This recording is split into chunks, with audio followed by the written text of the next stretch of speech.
High friends, welcome to a new lesson. Good evening to all of you. এবং আজকের chapter হচ্ছে simple interest এবং compound ইন্টারেস্টের অঙ্ক। এবং আমি টপ 5 কোশ্চেন নিয়ে হাজির হয়েছি অন্যদিনের মতন, যেগুলো বিভিন্ন কম্পিটিভ এক্সামে এসেছে, বিশেষত স্টাফ সিলেকশন এবং ডাব্লিউবিসিএসে।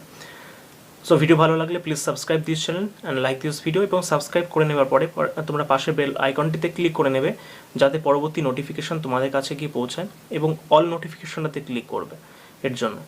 High friends, my name is Pritam. So without wasting time let get started. দেখো, ফার্স্ট অঙ্ক বলেছে এ পার্সন লেন্ডস 40%। আগে প্রথমে আমি ইংলিশে বলে দিচ্ছি, তারপরে বাংলাতে বলে দেবো। A person lends 40% of his sum of money at 15% per annum, 50% of rest at 10% per annum, and the rest at 18% per annum rate of interest. মানে বলছে একজন ব্যক্তি যে হয়তো টাকার সুদে খাটায়, সে তার কাছে কিছু অঙ্কের অ্যামাউন্ট আছে, তার 40% 40% সে সুদে কাটাচ্ছে, 15% সরল সুদের হারে প্রতি বছর, বার্ষিক সরল সুদের হারে। তারপরে বাকি যে টাকাটা থাকলো তার 50% সে 10% বার্ষিক সরল সুদের হারে সুদে খাটাচ্ছে, এবং তারপরে বাকি যে টাকাটা থাকলো তার সেই টাকাটা 18% বার্ষিক সরল সুদের হারে ইনভেস্ট করছে। তাহলে সে অবশ্যই একটা ইন্টারেস্ট পাবে, সেই জন্যই সে ইনভেস্টটা করছে। তাহলে তার অ্যানুয়াল রেট অফ ইন্টারেস্টটা কী হবে? যখন ইন্টারেস্ট বলতে এখানে simple interest is calculated on whole sum, তার কাছে যত অ্যামাউন্ট আছে তার উপর ভিত্তি করে এটা নির্বাচন করতে বলেছে, কার মান? আর এর মান নির্বাচন করতে বলেছে। তাহলে আমি সিম্পলি প্রথমে ধরে নিচ্ছি, ধরো তার কাছে এই হোল সাম বলতে মোট যে মূল্য বা তার কাছে যে টাকাটা আছে, আমি ধরে নিলাম সেটা হলো 100। ক্লিয়ার? এখন এই টাকার যদি 40%, এই টাকার যদি 40% হয়, তাহলে কত হবে? অবশ্যই 40 টাকা। সে কত পার্সেন্ট বার্ষিক সরল সুদ হারে ইনভেস্ট করছে? 15%, 15%। লিখে রাখলাম। নেক্সট দেখো, আমি একদম স্টেপ ওয়াইজ করাচ্ছি যাতে তোমরা পরীক্ষাতে ইজিলি করে আসতে পারো। নেক্সট কি বলছে? 50%। আমার যদি 100 টাকার মধ্যে 40 টাকা ইনভেস্ট হয়ে যায়, তাহলে বাকি আছে আমার 60 টাকা। তাহলে 60-এর 50% মানে হলো 30 টাকা। সেই 30 টাকা সে 10% সরল সুদের হারে রেট অফ ইন্টারেস্টে সে ইনভেস্ট করছে, এবং এই যে 60 টাকা ছিল তার মধ্যে থেকে যে 30 টাকা চলে গেল, আর বাকি যে 30 টাকা রিমেইনিং পার্ট সেটা হচ্ছে 30। সেটা কত পার্সেন্ট সরল সুদের হারে? 18%। তা মানে এটা সে ইনভেস্ট করেছে। তাহলে আমার এখান থেকে যদি সিম্পল ইন্টারেস্ট বের করতে হয়, এসআই, প্রত্যেকটার ক্ষেত্রে আমি যদি সিম্পল ইন্টারেস্ট বার করি, তাহলে কি হচ্ছে? প্রথমে এটা বেরোবে, সেকেন্ড এটা, লাস্টে এটা। মোট 3টে আমি আগে যোগ করে নেব। কেন আমাদের এটা প্রয়োজন পড়ছে? কারণ রেট অফ ইন্টারেস্ট এখানে বের করতে হবে, রিকোয়ার্ড রেট অফ ইন্টারেস্ট। সেটার সূত্র কি? এসআই ইন্টু 100/পিটি। তাহলে এসআই বলতে এখানে আমাদের মোট যে সেগ্রিগেশন হলো, 3টে সেগ্রিগেশন, মোট এই 100 টাকার যে সেগ্রিগেশনটা আমরা করলাম 40, 30 আর 30, সেখান থেকে আলাদা করে যে সিম্পল ইন্টারেস্ট আমি পাবো সেটাই হবে এখানে বসাবো, এবং পি এবং টি এর মান বসিয়ে দিলে আমরা ওখান থেকে আনসারটা পেয়ে যাব। ক্লিয়ার? কারণ পি আমরা কত ধরে নিয়েছি, টোটাল পিটা হচ্ছে 100। বলতে পারলাম। তাহলে এখানে 40 যদি হয়, এসআই এর ফর্মুলা কি? এসআই বলতে PTR/100। এখানে ফার্স্টের ক্ষেত্রে পি কত আছে? 40 গুণ 15। এখানে ইয়ার হচ্ছে 1, তাই আমি এখানে বসালাম না, আর নিচে আছে আমার হলো 100। এখানে যদি কাটাকুটি করি, 2 2 4 5 3, তার মানে হচ্ছে এখানে হবে 6। এখানে দেখো কি হচ্ছে, সেগ্রিগেশনটা খেয়াল রাখবে কি করছি আমি। এখানে আসবে তাহলে 30 ইন্টু 10, নিচে হলো 100, তার মানে হলো 3। কাটাকুটি করলে এখানে হলো 18, 30, এখানে হলো 100, 2 দিয়ে কাটলে উপরে 6, 5, 1 সেকেন্ড, 2 দিয়ে কাটলে 9, তাহলে 3 9 27, 27কে 5 দিয়ে যদি ভাগ করি তাহলে আমি পাই 5.4। তাহলে মোট যোগফল কত হলো? 6 যোগ 3 যোগ 5.4। তাহলে করলে কত হয়? 14.4 ইন্টু 100। আমার পি কত আছে টোটাল? 100, এখানে 100 কাটলো, তাহলে 14.14%। এটা হচ্ছে আমার ওভারঅল বা annual rate of interest. Clear?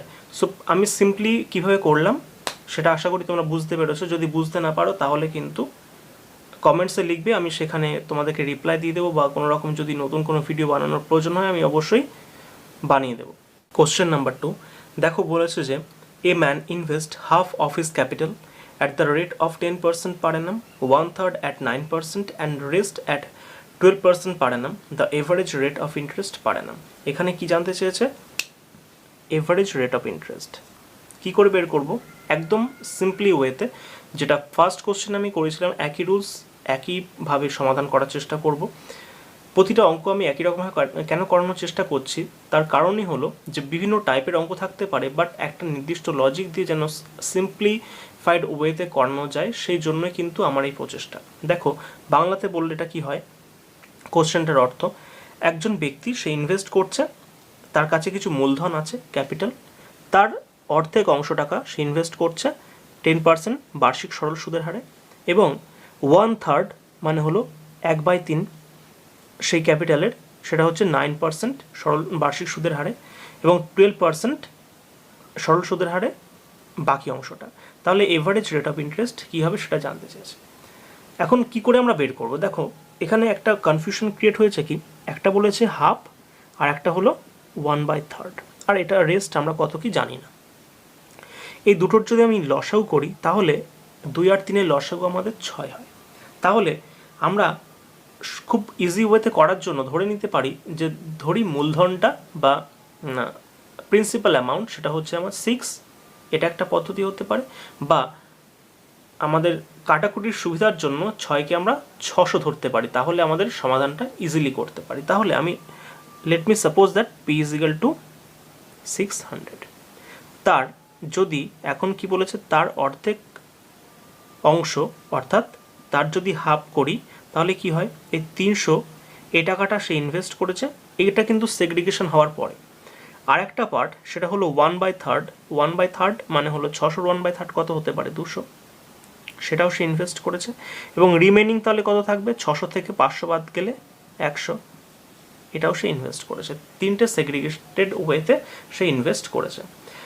প্রথমটা হচ্ছে 10% বার্ষিক সরল সুদের হারে, দ্বিতীয়টা আমার 9% বার্ষিক সরল সুদের হারে, আর তৃতীয়টা হচ্ছে 12%। তাহলে এইগুলোর সিম্পল ইন্টারেস্ট কী হবে, PTR/100, আমরা এই সূত্রতেই বসাবো। তাহলে পি এখানে 300 ইন্টু 10/100 করলে কত হবে, 30। এটা করে দেখো, 9 2 18, কেন নিচে 100 আছে ওপরে 200, সেটা যদি কাটাকুটি করি 2-2 এর সঙ্গে 9 গুণ করলে 18। পরীক্ষাতে ইজিলি এইভাবে করবে তোমরা।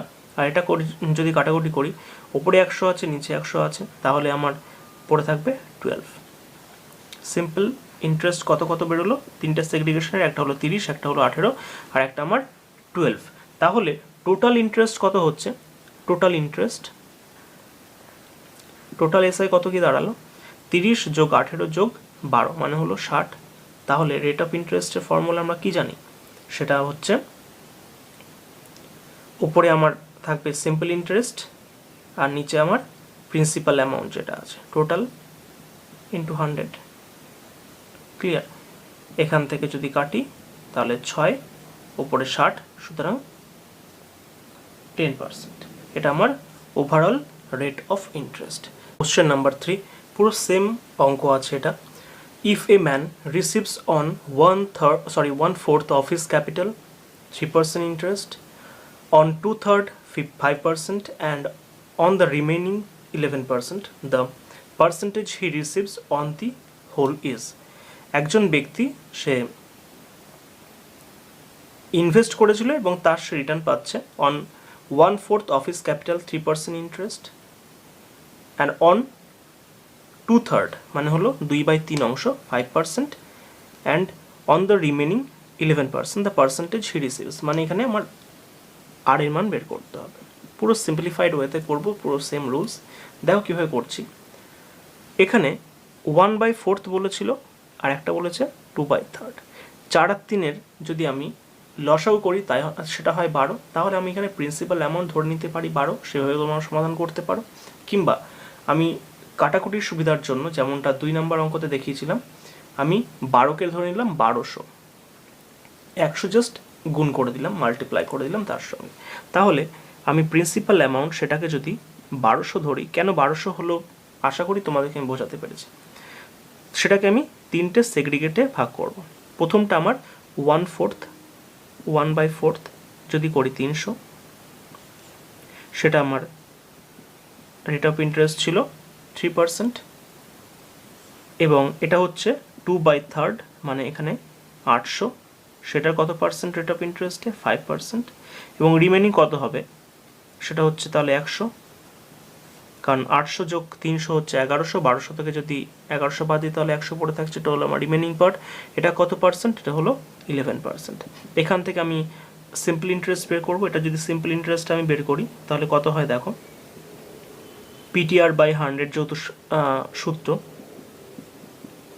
পি হচ্ছে 300, রেট অফ ইন্টারেস্ট 3, ইয়ার হচ্ছে 1 বছর, নিচে আছে আমার 100, করলে 9। এখানে যদি করি কাটাকুটি তাহলে আমার 40, এটা করলে 11%, সরি 11। ক্লিয়ার? এখন তাহলে টোটাল ইন্টারেস্ট আমার কত কি দাঁড়াবে? টোটাল সিম্পল ইন্টারেস্ট 9 যোগ 11 20, তার সঙ্গে 40 যোগ করলে 60। তাহলে আর এর সূত্র কি? SI into 100/PT। পি এখানে 1200, টি হলো 1 ইয়ার, সিম্পল ইন্টারেস্ট কত? 60, টোটাল মিলিয়ে 100, এখানে দুটো শূন্য কাটলো, পড়ে থাকলো 5%। এটা হলো আমার overall rate of interest. Question number 4, এটা ভেরি ভেরি ইম্পর্ট্যান্ট একটা অঙ্ক, স্টাফ সিলেকশনে এসছে। দেখো কি বলেছে, a sum of 4000 is lent out in 2 parts. একজন ব্যক্তি 4000 টাকা ইনভেস্ট করছে বা ধার দিচ্ছে সে দুটো ভাগে। প্রথমটা 8% সরল সুদের হারে, দ্বিতীয়টা 10% সরল সুদের হারে। ইফ দ্য অ্যানুয়াল ইন্টারেস্ট, মোট মিলিয়ে সে যে টাকা ইনভেস্ট করলো তার ফলে সে সুদ পাবে, এবং সেই সুদের টাকা মোট যদি 352 টাকা হয়ে থাকে তাহলে 8% সরল সুদের হারে সে কত টাকা ইনভেস্ট করেছিল। সিম্পলিফাইড ওয়েতে দেখো কি বের করতে পারি। দ্বিতীয়টার ক্ষেত্রে যে টাকাটা, যে অ্যামাউন্ট সে ইনভেস্ট করেছিল সেটা হলো সিম্পল ইন্টারেস্ট রেটে সেটা হলো 10% ছিল, আর প্রথমটা যত পার্সেন্ট বার্ষিক সরল সুদের হারে সে ইনভেস্ট করে সেটা ছিল 8%। তাহলে অন অ্যান এভারেজ কত সেটা আমরা আগে বের করে নিতে পারি। R% যদি হয় তাহলে সিম্পল ইন্টারেস্ট ইন্টু 100/PT। এখানে পি আমার কত আছে? 4000, ইয়ার কত? 1 বছর। সিম্পল ইন্টারেস্ট কত আছে? 352 গুণ 100, দুটো শূন্য আমি এখান থেকে কাটলাম, পড়ে থাকলো 352 আর 40, 8 দিয়ে কাটলে 5 8 40, 8 দিয়ে কাটলে 44, সরি 4 32, 4 32, তাহলে 44/5, এটা করলে 8.8 হয়, এত পার্সেন্ট। এটা আমার অন অ্যান এভারেজ। তাহলে আমরা যেমনভাবে অ্যালিগেশনের অঙ্ক করে থাকি ঠিক সেই প্রসিডিওরে আমি এখানে ফলো করার চেষ্টা করছি যাতে খুব তাড়াতাড়ি করতে পারি। তাহলে ফার্স্টেরটা লিখছি 8% এবং সেকেন্ডেরটা লিখছি 10%। অন অ্যান এভারেজ কত আছে? 8.8%। এখানে 10 থেকে যদি 8.8 বাদ দিই তাহলে 1.2, এবং 8.8 থেকে যদি 8 বাদ দিই, মানে যেটা বড় থাকছে তার থেকে ছোটটা বিয়োগ করছে, এটা হলো সোজা কথা। সেটা হলো 0.8। দেখো দশমিকের পরে একটা সংখ্যা, দশমিকের পরে একটা সংখ্যা, সুতরাং লিখতে পারি 12/8। এটা যদি আমি 4 দিয়ে কাটি 3:2, ক্লিয়ার? এখন 3:2 এই দুটো যদি যোগ করি 5 হয়, সেই 5 মানেই কত? 4000 টাকা। তাহলে 1 মানে কত হবে? 4000/5, এবং 3 মানে তাহলে কত হবে? কারণ হচ্ছে কত টাকা সে ইনভেস্ট করেছিল 8% সরল সুদের হারে, সেটা হলো আমার 3। কারণ 12 ক্ষেত্রে দেখো কি এসছে 8%, সুতরাং 3 মানে আমরা এখান থেকে বের করব কত হবে 800 গুণ 3, সুতরাং 2400 টাকা ইনভেস্ট করা হয়েছিল 4000 টাকার মধ্য থেকে। 2400 টাকা ইনভেস্ট করেছিল কত পার্সেন্ট সরল সুদের হারে? 8% সরল সুদের হারে বার্ষিক। এবং আরেকটা অঙ্ক আমি যেটা তোমাদের হোম টাস্ক হিসাবে দিচ্ছি, সেটাও একটা স্টাফ সিলেকশনে এসেছিল অঙ্কটা, খুবই ইম্পর্টেন্ট অঙ্ক। তোমরা সেটা সিম্পলিফাইড ওয়েতে না করতে পারলেও একটু ডেসক্রিপটিভ ওয়েতে করার চেষ্টা করবে, কিন্তু অঙ্কটা কিন্তু খুবই ইম্পর্টেন্ট অঙ্ক। এমন হতে পারে যে তোমরা শর্টকাট ট্রিকে সেটা ফলো নাও করতে পারো, বাট সামান্য কিছু করার চেষ্টা করবে যাতে তোমরা বুঝতে পারো যে না সব রুলস কিন্তু আমরা এক্ষেত্রে অ্যাপ্লাই করতে পারি যদি অত্যধিক পরিমাণে আমরা প্র্যাকটিস স্টার্ট করি। সো প্র্যাকটিস স্টার্ট করো, পরবর্তী যে সমস্ত পরীক্ষা আছে তার জন্য খুব জোর কদমে তোমরা প্রিপারেশন নাও, আমি এটাই চাইবো। Thank you so much for watching this video guys.